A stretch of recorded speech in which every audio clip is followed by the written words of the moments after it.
그의 죽음은 많은 의구심이 드는 것은 사실. 운영자의 내피셜에 더하여 그 미스터리에 대해 생각해본다면, 만약 김도환이 자연사였다면 왜 당시 그와 만났던 인물, 그를 병원으로 옮긴 인물이 영원히 나타나질 않았던 것일까? 자연사이고 책임이 없었을 텐데 말이나. 그게 만약 사건에 연루되는 게 두려워서 라고 친다면, 센트럴 호텔에 들어가는 김도환의 옆에 있던 그 남자들의 모습을 지켜본 호텔 관계자들은 분명 있었을 것이다. 또한 당시 김도환의 얼굴을 모르는 사람이 과연 있었을까? 국회 일하러 신문에 대문짝만하게 실렸던 그 인물을 말이나. 딱 봐도 눈에 띄는 체형과 외모. 그렇게 이슈메이커였던 김도환이 호텔로 입장을 하는데, 그 옆에 있던 남성들의 인상착의를 기억한 사람이 단 한 명도 없다는 것은 정말 의아한 일이네. 심지어 병원으로 김도환을 이송했던 남성이 한 명이라고 했는데, 상당한 체중의 김도환을 호텔에서부터 병원까지 혼자 옮길 수 있었을까? 하물며 의식이 없는 상태이기에 더욱 무거웠을 텐데도 말이네. 만약 간신히 옮겼다 쳐도 차에 김도환을 실을 때 시간도 오래 걸렸을 것, 그리고 낑낑대고 힘들어하는 모습을 누군가 분명 목격했을 것이다. 하지만 그 목격자가 단 한 명도 없다는 것은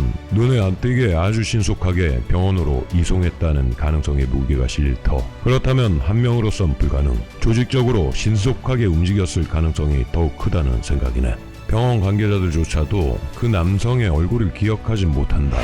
김도환이란 당시 거물이 의식을 잃고 병원에 왔는데 그 남성이 누구인지 실험 파악도 안 했다는 것일까? 김도환이 만났던 이들이 누구인지가 미스테리이기보다는 이 목격자가 단 한 명도 존재하지 않는 것은 정말 이해할 수 없는 부분이네. 그렇다면 이 정황은 두 가지 상황으로 판단되는 것인데, 첫 번째는 진짜 김도환과 같이 있던 인물이 기억나지 않았다. 없는데 어쩌냐. 글쎄, 당시 김도환의 유명세로서 일부러 그러기도 힘들었을 것 같은데. 두 번째는 이미 호텔이나 병원 측에 입막음을 시도했을 가능성. 그게 가능하려면 엄청난 힘을 지닌 기관이어야겠지. 누구나 듣기만 해도 벌벌 떨 수 있는. 봐.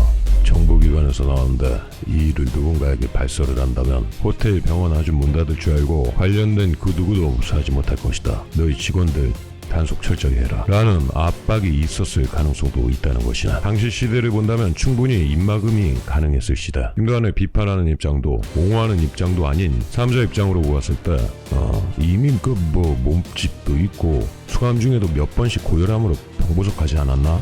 그 정도로 몸이 안 좋으니 뇌출혈도 올 수 있는 거 아니겠나 라는 의견도 무시할 수 없겠다만, 김도환 측 관계자의 증언에 따르면 사실 그 혈압이 높다고 소문이 난 것이 병보석 위에서 김도환 씨가 소금을 일부러 한 주먹씩 먹었기 때문이죠. 정리하자면 자연사보다는 아무리 봐도 타살의 의혹에 무게가 실리는 것 같네.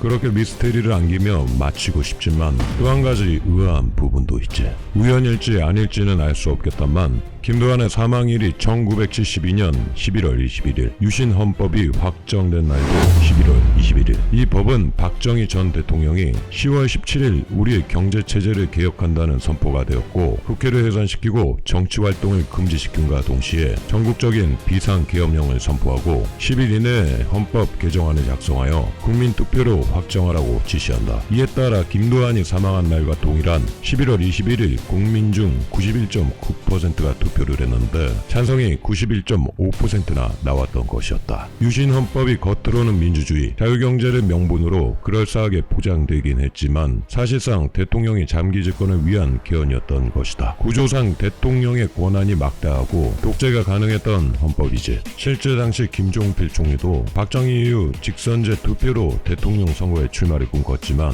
유신 때문에 대선을 포기할 수밖에 없었다. 그렇다면 어찌 저렇게 엄청난 투표율과 거의 100%에 가까운 찬성률이 나왔던 것일까? 만일 국민 여러분이 이 헌법 개정안에 찬성하지 않으면 나는 이것을 남북 대화를 원치 않는다는 국민의 의사표시로 알고 조국 통일에 대한 새로운 방안을 모색하겠습니다 하고 개헌 보고를 했던 것인데, 모든 정치활동, 집회, 시위를 금하고 언론 방송 보도는 검열을 받아야 하며 대학은 휴교시키고 직장 이탈 금지, 유언비어 날조 유포 금지, 만약 이를 어기시 영장 없이 구속한다. 아니 이건 반대표 던져도 무서워서 던지겠나? 그리고 만약 용기 내어 반대표를 던지더라도 다 조작 가능할 것 같던데 이거 내 생각만 그런 것인가? 언론까지 장악한 마당에 말이네. 투명성이 있겠냐고.